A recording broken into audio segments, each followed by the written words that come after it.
तो प्रोसेस की बात करें तो सबसे फर्स्ट स्टेप्स कौन सा होगा कि मुझे घर क्यों खरीदना है। घर क्यों खरीदना है वो मैंने आगे आपको बता दिया था, यहाँ पे आगे मैं अलग तरीके से बता रहा हूँ। मुझे घर क्यों खरीदना है, मेरा जो एग्जिस्टिंग घर है वो छोटा हो रहा है, मेरे फैमिली एक्सपांड हो रहा है इसलिए मुझे घर खरीदना है, या मेरा स्टेटस अब अपग्रेड हो गया है तो मुझे उसके लेवल से घर खरीदना है, मेरा इनकम फ्लो मुझे अभी परमिट कर रहा है कि मेरे मेरे लाइफस्टाइल को अपग्रेड करूं, उसके लिए घर खरीदना है। तो आपको घर क्यों खरीदना है, गोल आइडेंटिफाई करना है। सेकंड प्रोसेस में आएगा, घर खरीदने के टाइम पे मुझे पहले घर ढूंढना भी तो पड़ेगा ना। तो घर ढूंढने के टाइम पे मुझे क्या क्या चीज देखनी है वो आपको देखना है। उसके बाद आपको आएगा, आपको पता होना चाहिए फाइनेंशियल टर्म्स क्या होती है। घर खरीदने के टाइम पे कौन से फाइनेंशियल टर्म्स होगी वो मैं आपको प्रोसेस बताऊंगा। अंडरस्टैंडिंग द लोन प्रोसेस, आपको अगर घर खरीदना है तो आपको होम लोन्स लेके घर खरीदना है या फिर आपको अपने खुद के पैसे से घर खरीदना है, उसकी एक मैंने प्रोसेस बनाई हुई है, वो प्रोसेस मैं आपको एक्सप्लेन करूंगा। अगर मैं मेरी डील क्लोज कर रहा हूं, घर मैंने फाइनलाइज कर दिया है और घर मैं खरीद रहा हूं, फाइनली घर खरीद रहा हूं, तो उसको अगर मुझे डील क्लोज करनी है वो टाइम पे मुझे क्या क्या चीज का ध्यान रखना है वो बताऊंगा। और लास्ट में अगर आपने अपना घर, खुद का घर खरीदा हुआ है तो उसको प्रोटेक्ट करने के लिए कौन से बैर मिनिमम इंश्योरेंस आपके पास होने चाहिए वो बताऊंगा। तो ये पूरी प्रोसेस जो है उसको मैं अलग अलग पॉइंट वाइज एक्सप्लेन कर रहा हूं, जिससे आप बहुत आसानी से समझ पाओगे कि ये चीज मुझे कैसे करनी है और उसके मेरे क्या बेनिफिट होने वाले हैं। सबसे पहला पॉइंट, होम बाइंग गोल्स। जैसे मैंने आपको बताया कि मुझे घर क्यों खरीदना है, वो गोल्स आपके पास होना चाहिए, नीड एंड वांट्स। जैसे कि मुझे अभी मेरा 2 BHK का घर है तो मुझे अभी 3 BHK चाहिए या 4 BHK चाहिए, कौन सी एम्यूनिटीज चाहिए मुझे मेरे घर के सराउंडिंग में, या फिर जो सोसाइटी में मैं मेरा घर लेने वाला हूँ वहां पे मुझे कौन सी एम्यूनिटीज चाहिए वो आप लिस्ट डाउन करोगे। आपको ये भी देखना है कि अगर ये मैं घर खरीद रहा हूँ वो कौन सी जगह पे है या कौन से एरिया में है, जहां पे कितना पोटेंशियल है वहां पे ये जो मेरी असेट्स बना रहा हूं उसका एप्रिसिएशन होने के लिए।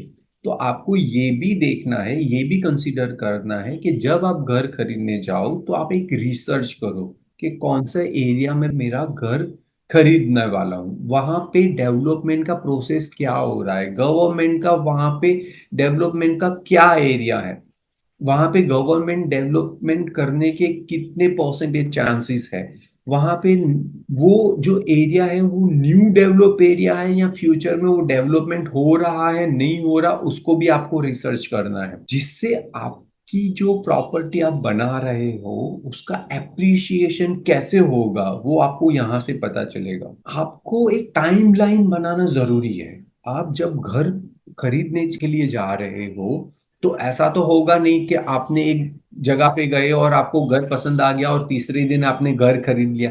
नहीं होगा, क्योंकि उसमें बहुत सारे चीजें इन्वॉल्व होती है और एक घर खरीदना, एक असेट्स ऐड करना अपने पोर्टफोलियो में, वो ही एक बहुत बड़ी बात हो जाती है।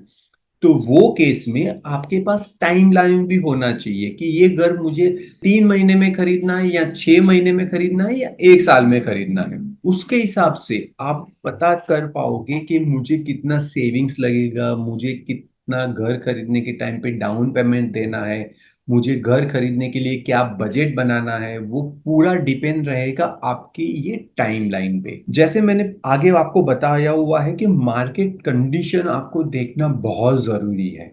तो मेरी बेस्ट एडवाइस आपके लिए ये है कि जब डिमांड कम हो और सप्लाई ज्यादा हो तब आप अपना घर खरीदिए। उसको हम बोलते हैं बायर्स वर्सेस सेलर्स मार्केट। तो जब बायर्स मार्केट हो यानी कि सप्लायर ज्यादा है, बहुत सारे फ्लैट्स बन के तैयार है मगर खरीदने वाले लोग कम है, वो टाइम पे अगर आप घर खरीद सकते हो तो बेस्ट टाइम वही है और आप तब बेस्ट डील क्लिक कर सकते हो, तब आपका नेगोशिएशन स्किल काम में आएगा। तो जब डिमांड ज्यादा है और सप्लाई कम है तब घर खरीदना सही आइडिया नहीं है।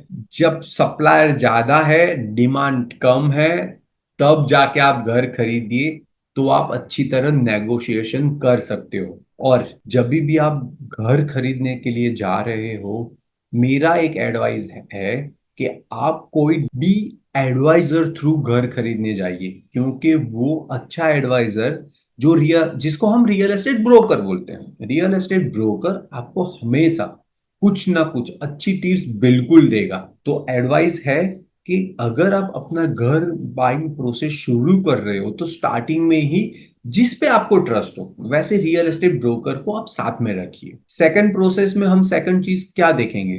फाइनल हमने कर दिया कि हमको घर खरीदना है, कौन से एरिया में घर खरीदना है वो हमने फाइनल कर लिया, कितना बड़ा घर चाहिए वो हमने फाइनल कर लिया कि 3 BHK, 4 BHK, 5 BHK paint house चाहिए, हमको बंगलो चाहिए, हमको सी फेसिंग बंगलो चाहिए, हमने सब आइडेंटिफाई कर दिया है कि हमको कैसा घर लेना है। उसके बाद आएगा second most important point, hunting the hunt. उसके बाद सबसे इंपॉर्टेंट पॉइंट आएगा कि मुझे अभी घर, जो मेरा डिजायर घर है वो मैंने पेपर पे तो लिख लिया है, मगर उसको आइडेंटिफाई भी तो करना पड़ेगा, मुझे देखना भी तो पड़ेगा कि रियल जो मैं चीज सोच रहा हूँ वैसा घर मिल रहा है कि नहीं मिल रहा। तो आप कैसे रिसर्च शुरू कर सकते हो? अभी ऑनलाइन वेबसाइट बहुत सारी अवेलेबल है, वहां पे जाके आप ऑनलाइन वेबसाइट थ्रू कर सकते हो, या फिर आप अपने लोकल नेटवर्क और लोकल एजेंट, जैसे मैंने आपको बोला था कि अगर आपने रियल एस्टेट ब्रोकर, अगर आपके पास ढंग का रियल एस्टेट ब्रोकर है, आपने उसके कांटेक्ट कर दिया, तो आप उसको अपनी पूरी डिमांड बता सकते हो। फिर वो बंदा आपके लिए घर ढूंढ के लाएगा, आपको सिर्फ जाके देखना है कि आपकी जो नीड है या फिर आपकी जो डिमांड है उसमें वो सेट हो रहा है कि नहीं हो रहा है। तो आपके पास दो ऑप्शन है, एक ऑनलाइन वेबसाइट्स एंड दूसरा है आपका रियल एस्टेट ब्रोकर। आपको ऑनलाइन वेबसाइट से या फिर रियल एस्टेट ब्रोकर ने आपके पास आपके लिए 5 या 6 प्रॉपर्टी आपको दिखा दी, तो आप जब वो प्रॉपर्टी देखने जाओगे, तो प्रॉपर्टी देख के आपको अच्छा लग गया, तो सबसे ज्यादा जो चीज जरूरी है मेरे हिसाब से वो है, वो बिल्डर कौन सा है और वो बिल्डर का ट्रैक रिकॉर्ड कैसा है। तो आपको प्रॉपर्टी इवेल्यूट करना है तो सबसे पहले जरूरी है कि बिल्डर को आप जानिए, बिल्डर का ट्रैक रिकॉर्ड देखिए, उसका रेप्यूटेशन देखिए, और अगर वो आपके रेप्यूटेशन में और ट्रैक रिकॉर्ड में एट पार हो रहा है, तभी वो प्रॉपर्टी देखने के लिए जाइए। बहुत टाइम हमको ये देखने को मिल रहा है, या फिर बहुत टाइम हम ये भी देखते हैं कि यार मुझे घर खरीदना तो है, पर जरूरी नहीं है कि घर मैं अभी का अभी ले लूं, है ना, या फिर जरूरी नहीं है कि आज मैं घर खरीदूं और नेक्स्ट मंथ से मैं वहां पे रहने के लिए चला जाऊं। वैसी अगर हमारी रिक्वायरमेंट नहीं है, तो under construction property is a very good option. क्यों under construction property is a very good option मैं बोल रहा हूं? क्योंकि वहां पे आपको पेमेंट करने के लिए एक लंबा सा पीरियड मिल जाता है, जहां पे आप स्लोली स्लोली स्लोली अच्छा सा पेमेंट टर्म्स डिसाइड करके आप ये लॉन्ग टर्म का जो वेल्थ क्रिएशन जर्नी है उसको अचीव कर सकते हो। हमने वो स्टोरी सुनी हुई है, slow and steady win the race. ये अंडर कंस्ट्रक्शन प्रॉपर्टी हमेशा हमारे लिए वो बेनिफिट करके आ रही है। पर यहाँ पे मैं आपको ये नहीं बोल रहा हूँ कि always go for under construction property. ये it's all depend on your priorities. तो आपको अगर इवेल्यूट प्रॉपर्टी करना है तो आपको ये देखना है सबसे पहले कि बिल्डर का रेप्यूटेशन कैसा है, उसका ट्रैक रिकॉर्ड कैसा है, तब जाके आप अपनी प्रायोरिटी के हिसाब से अंडर कंस्ट्रक्शन प्रॉपर्टी और ready to move property final कर सकते हो।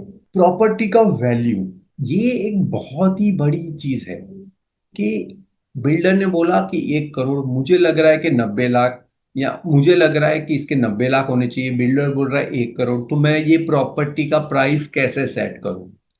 प्रॉपर्टी की जो वैल्यूशन है उसके लिए भी आप, मैंने जो आगे जो बताया हुआ है, online websites and network with the local agents, उनके साथ डिस्कस करके ही आपको प्रॉपर्टी का वैल्यू पता चल सकता है। कोई भी एनालिसिस नहीं है कि जहां पे एक्सचेंज नहीं है कि जहां पे आप जाके आपको पता चल जाएगा कि एक्स वाई जी एरिया में ये जो बिल्डिंग है उसका क्या प्राइस है। मेरा यहाँ पे टिप्स ये है कि आपको जो प्रॉपर्टी अच्छी लग रही है, आपकी जो प्रायोरिटी में सेट हो रही है और आपके बजट में बैठ रही है, तो फिर वो प्रॉपर्टी परचेस कर दीजिए।